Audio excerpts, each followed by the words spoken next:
Tervetuloa Peruskästiä kuuntelemaan 13. syyskuuta Jumalan vuonna 2023. Tänään aiheena Pride-aloitteita, pari kappaletta ja mitä mieltä niistä kannattaa olla. Persut pisti haisemaan ja sai paskaa niskaansa, kun Raisiossa ja Turussa on tehty aloitteita aiheeseen liittyen. Kesäkuussa 19. päivä Alice Gears teki Turussa siis aloitteen, jossa halutaan irtisanoutua Pride-yhteistyöstä ja vaihtaa Pride-lippu Suomen lipuksi. Sitten 4. syyskuuta minä tein aloitteen Raisiossa. Siinä oli mukana tietenkin valtuustoryhmä ja Pridesta haluttaisiin luopua kaupungin osalta ja vaihtoehtona on, että kaupunki irtisanoutuu ilmiöistä, mistä aloitteessa kriittisesti puhuttiin. Niin. Ensinnäkin terve Alise, sä oot täällä paikalla. Hei Mikko. Mitä oikein tapahtui? Tein 19.6. Turun kaupunginvaltuustossa valtuustoaloitteen, jossa esitin, että Turun kaupunki irtisanoutuisi Pride-yhteistyöstä ja sitten korvaisi tämän tasa-arvon ja yhdenvertaisuuden juhlistamisen Suomen lipulla. Ja lyhykäisyydessään tämän aloitteen perusteluissa mainitsen sen, että edes niin kuin Pride-yhteisö ei ole kovin yksimielinen oikein mistään. Eli siellä on nyt niin kuin Euroopassa ja muualla länsimaissa alkanut tällainen pieni repeily siitä, että siellä on nyt nostettu ehkä hieman muiden vähemmistöjen yläpuolelle sukupuolivähemmistöt ja se sitten kostautuu seksuaalivähemmistöille, että esimerkiksi transnainen voi syyttää vaikka lesbonaista transfobiasta, jos tämä lesbonainen ei ole hänestä seksuaalisessa mielessä kiinnostunut. Täytyy kyllä sanoa näin tavallisena ihmisenä ulkopuolelta katsoen, että tämmöinen keskinäinen riitely tuolla tavalla tuosta aiheesta, niin se kuulostaa mielenkiintoiselta. Jatka.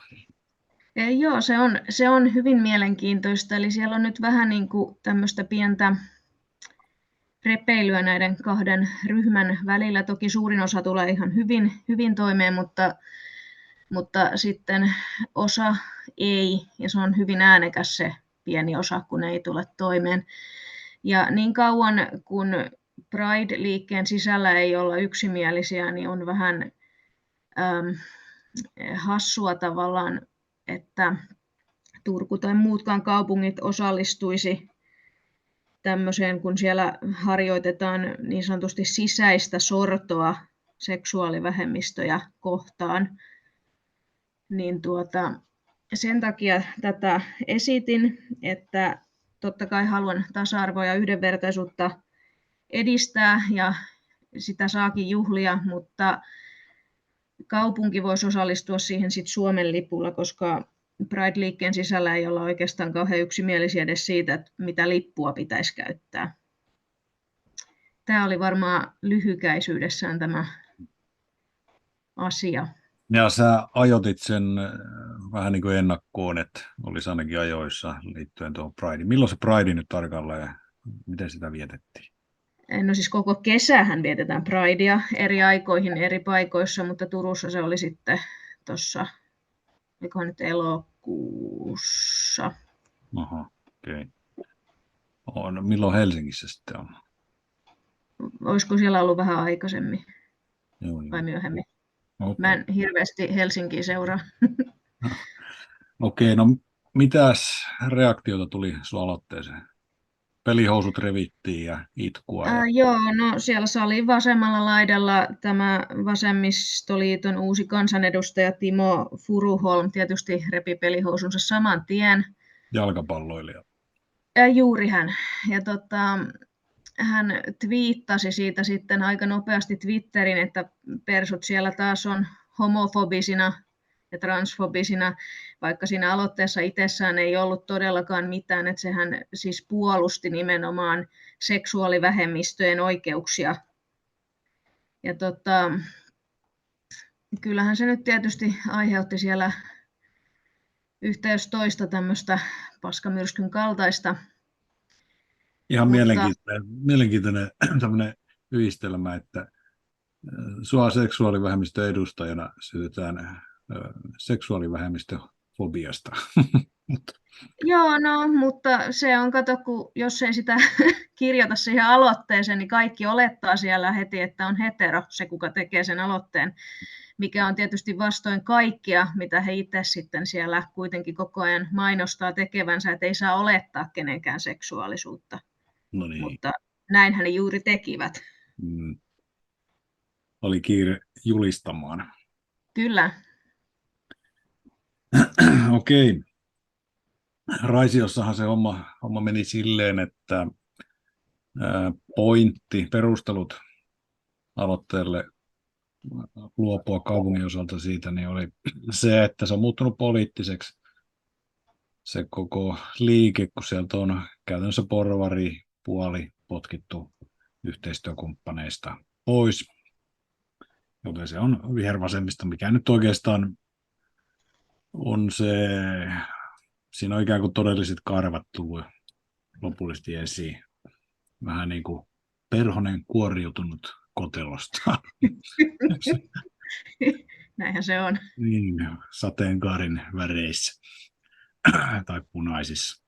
No, toinen perustelu oli se, että siellä ajetaan pontevasti rajoja hormonia ja leikkaushoitoja sukupuolestaan epävarmoille.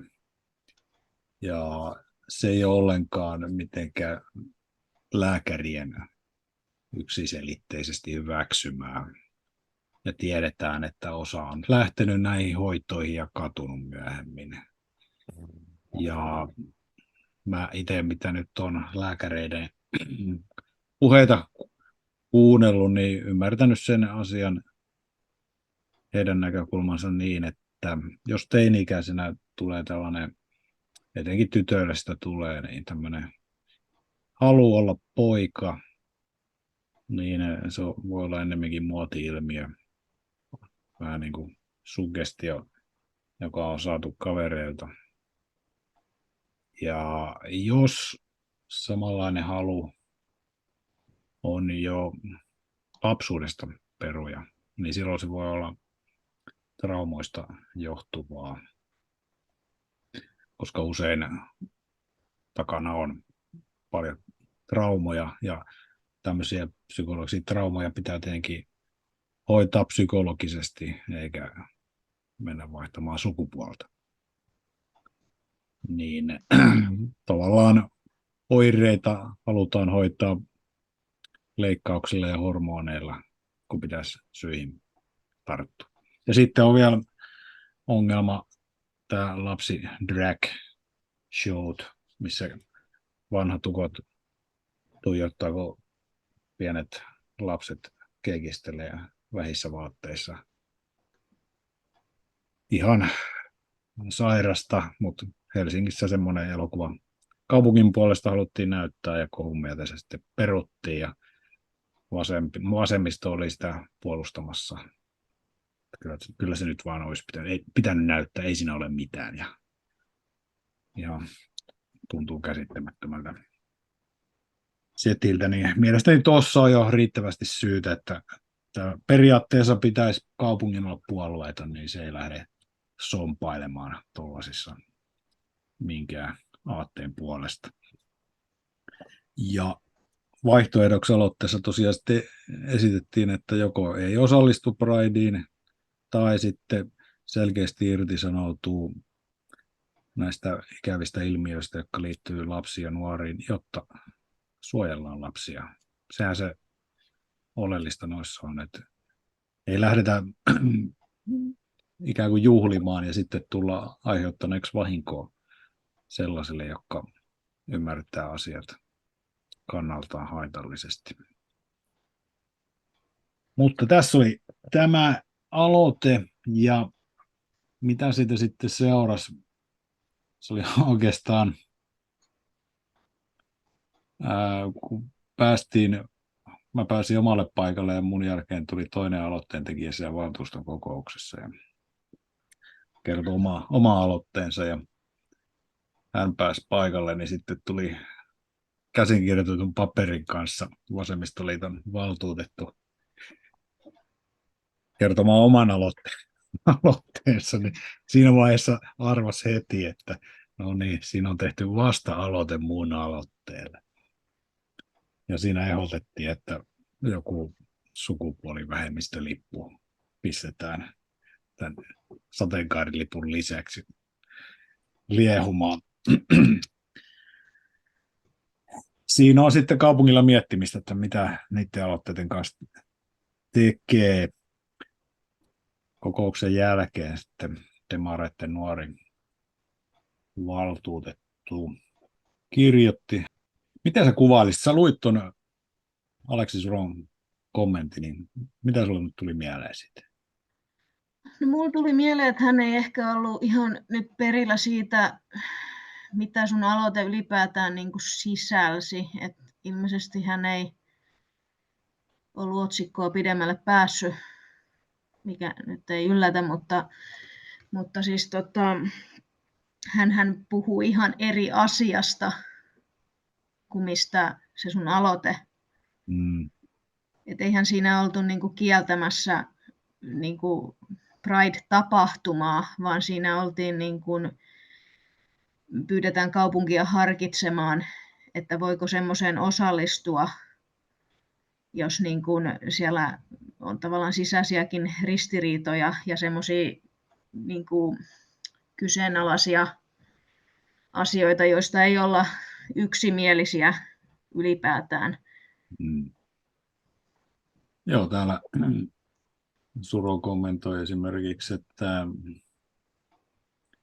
nimenomaan puhuu, että aloite olisi ollut Pride-tapahtumien kieltämiseksi Raisiossa. Ei siinä mitään muuta ollut kuin, että kaupunki ei osallistu. Demarit voi pitää omia juttuja. Niin.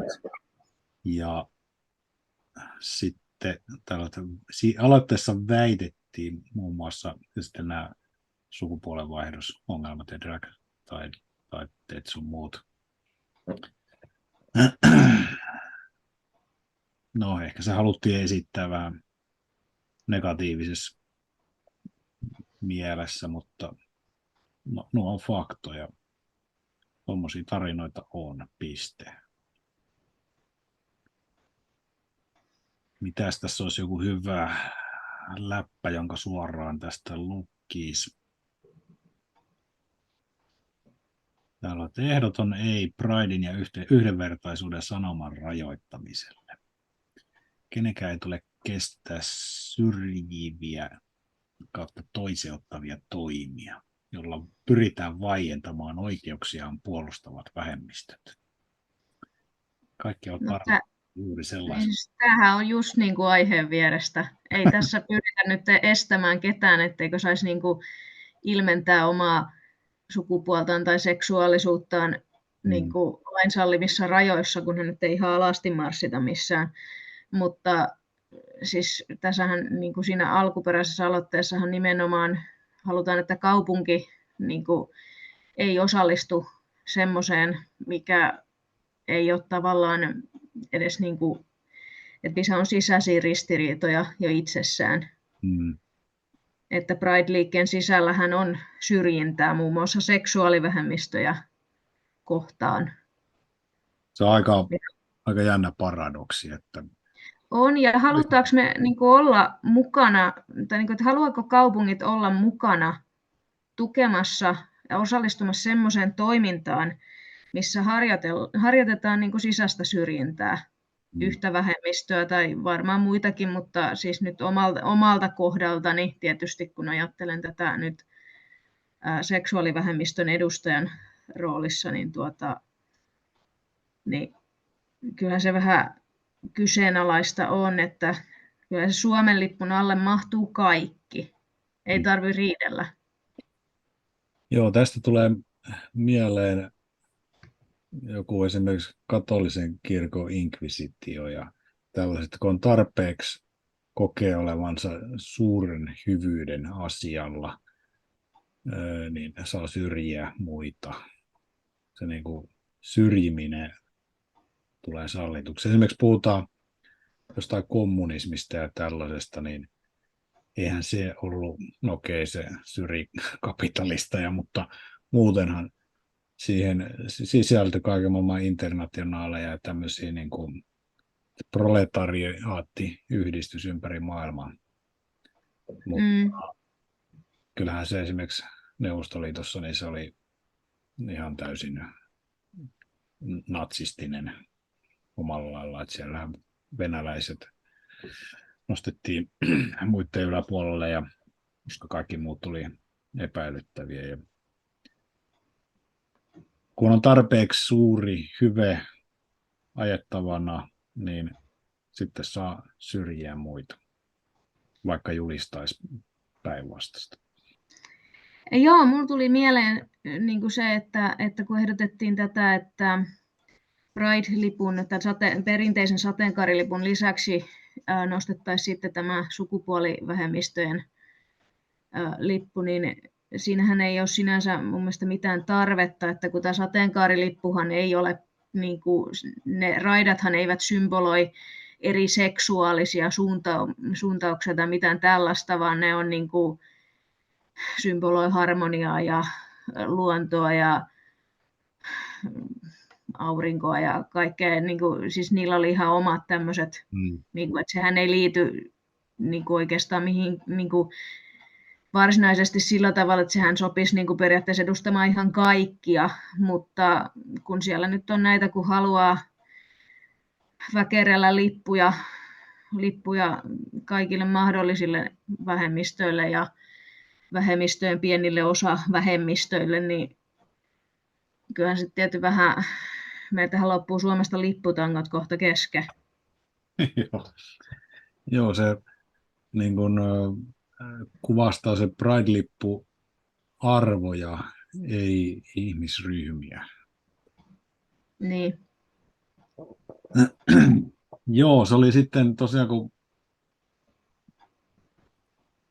siinä valtuuston kokouksessa tajus sen, että tämä ainakin tuli mieleen, enkä ollut ainoa, että vasemmisto meni lukkoon siitä aloitteesta. Vähän niin kuin sen otsikon kuului ja sen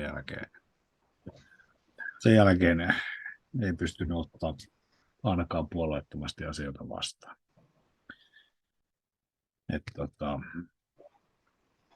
Mutta sehän ei ole mitään uutta.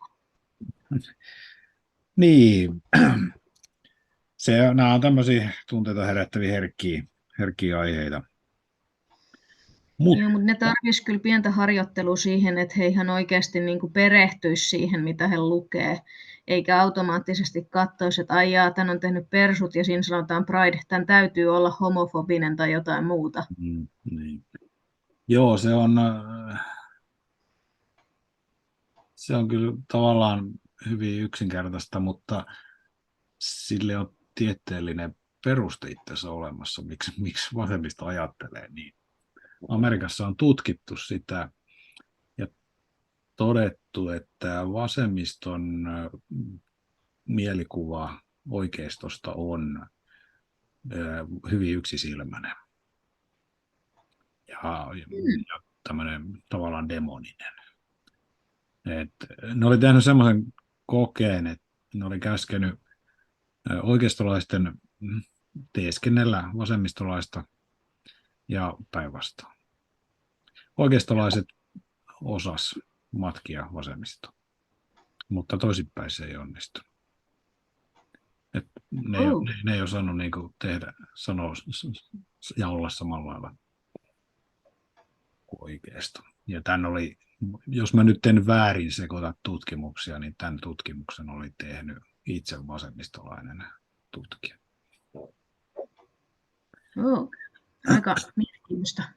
No joo, sangen. Niitä on muitakin, nämä on Amerikassa näitä tutkinut ihan jonkin verran eri näkökulmista. No mitäs muuten näin yleisesti sä haluat sanoa tästä sukupuolihässäkästä? No mä voisin tietysti filosofoida hieman niitä taustalla olevia syitä, eli mä sitä jo sivusinkin tuossa mun aloitteen esittelyssä hieman, mutta on tosiaan siis sillä tavalla, että esimerkiksi muutama vuosi takaperin Briteissähän oli tämmöinen tapaus, missä transnainen, eli siis biologiseksi mieheksi syntynyt, mutta itsensä naiseksi kokeva, syytti siis lesboja transfobiasta sen takia, koska nämä lesbot eivät kokeneet seksuaalista tai romanttista niin kuin viehätystä tätä transnaista kohtaan. Ja koska transnainen niin kuin itsensä mielestä on ihan oikea nainen, niin hän ei niin kuin tavallaan ehkä ymmärtänyt tätä, että vaikka osa ihmisistä varmaan kokee sukupuolen olevan psykologinen ja sosiaalinen ja henkinen ja psyykkinen ja niin poispäin ominaisuus, niin on huomattava määrä ihmisiä, jotka kokee, että sukupuoli on ennen kaikkea biologinen asia. Ja se, että ei me seksuaalivähemmistöjen edustajat, niin ei me voida ruveta niin tuosta noin vaan päättämään, että hei, minä olen nyt niin kiinnostunut myös transnaisista tai transmiehistä. Että jos se niin on tavallaan siinä kumppanin valinnassa prioriteettina, voi ihan hyvin olla nimenomaan myös biologinen sukupuoli yhtenä kriteerinä. Ja se saa olla siellä, ja se ei ole transfobiaa. Että eihän kukaan meistä niin kuin voi sitä valita, mutta tässä ehkä on tavallaan taustalla niin kuin ajatus siitä, että kenenkään transsukupuolisuus ei saisi olla syy siihen, miksi ei seksuaalisesti viehäty. Kyllä saa, koska sitä ei vaan voi estää. Ihmiset viehättyy, kenestä ne viehättyy semmoisilla perusteilla, kun ne nyt viehättyy. Ja se ei ole, niin kuin, se ei ole valinta, että se on vaan niin kuin, se on sen ihmisen ominaisuus.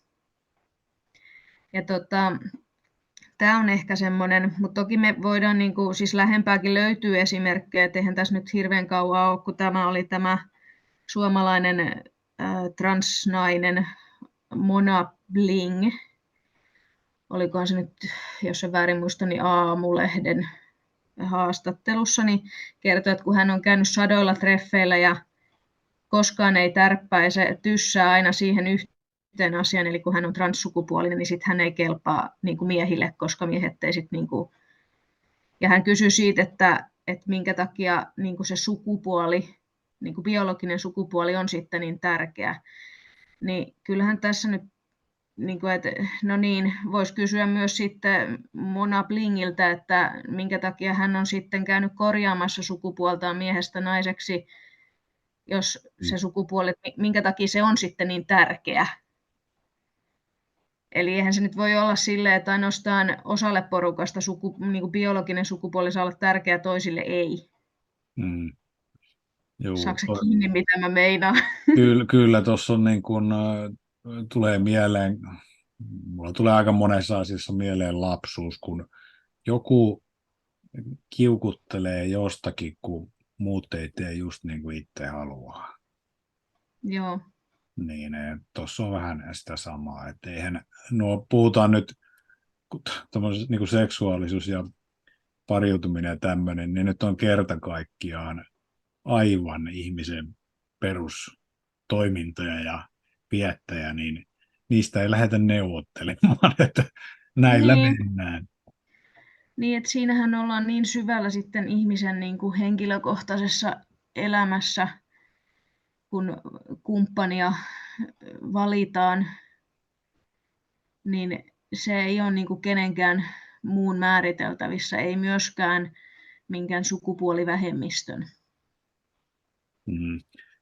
Tuossa mitä on yleisesti lukenut tuosta trans-yhteisöstä, niin siellä esimerkiksi on tarinoita, että joku, joka katuu sukupuoleen, onko se nyt korjausvaihdos, mikä nyt ikinä, katuu sitä, niin sitä aletaan syrjiä ja vähätellä ja moittia. Joo, ei semmoista saa sanoa ääneen, koska se saattaa mustata sitten kaikkien muiden maineen ja vaikeuttaa heidän mahdollisuuksiaan saada sitten näitä hoitoja, niin sitä ei hyvällä katsota, jos semmoisia katuu, mutta niitähän on Mm. kyllä yllättävän paljon, että on jäänyt niin kuin diagnosoimatta esimerkiksi just mielenterveysongelma, Mm. tai sitten juuri silleen, kun sä aloitteessa sanoit tästä, että saattaa olla muoti-ilmiö, Mm. että halutaan olla, niin kuin tytöt haluaa olla poikia. Itsekin olen joskus ala-asteikäisenä halunnut olla poika, mutta sitten murrosikä kun tuli, niin ymmärsin, että kysymyksessä ei ollut se, että olisin halunnut olla poika, vaan olisin halunnut rikkoa tyttöjen sukupuoliroolia ja halusin, että jalkapallo kuuluu myös tytöille, se ei ole poikien peli ja näin edespäin. Niin siinä on niinku siinä on aika iso ero. Et jos mä olisin elänyt nykypäivässä, niin no luoja tietää, mitä olisi voinut tapahtua. Ja se on peruuttamatonta.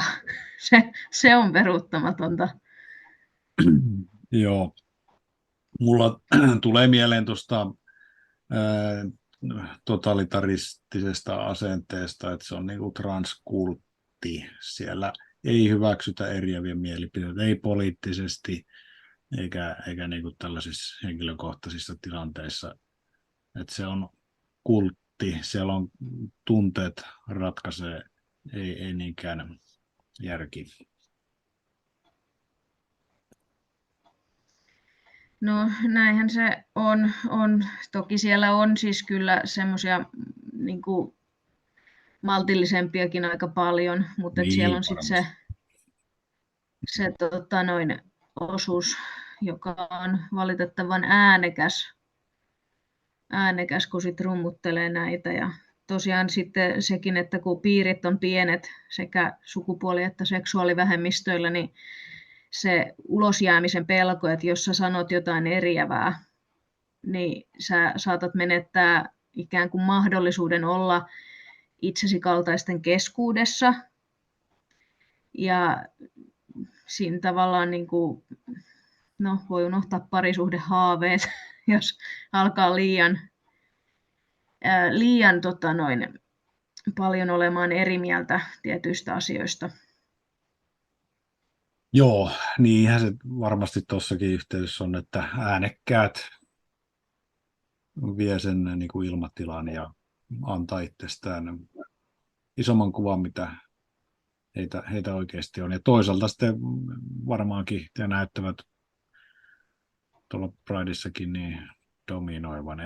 En usko, että se on se porukka täysin puhtaasti vihervasemmistolaista.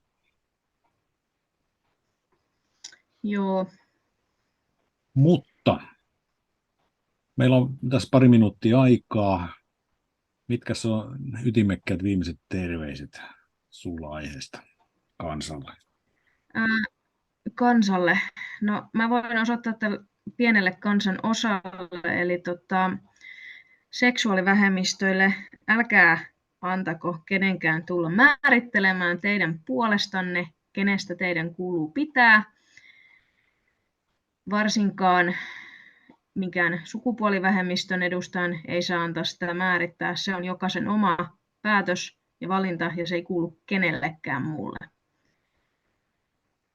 Se on varmaan ehkä se tärkein viesti Juu, ja erityisen tärkeää on kuunnella kritiikkiä ja pragmaattisesti miettiä, eikä vaieta tällaisen torjunnan edessä, joka perustuu vain tunteeseen, vaan pitää olla mahdollisuus keskustella siitä, että yhteiskunta kehittyy.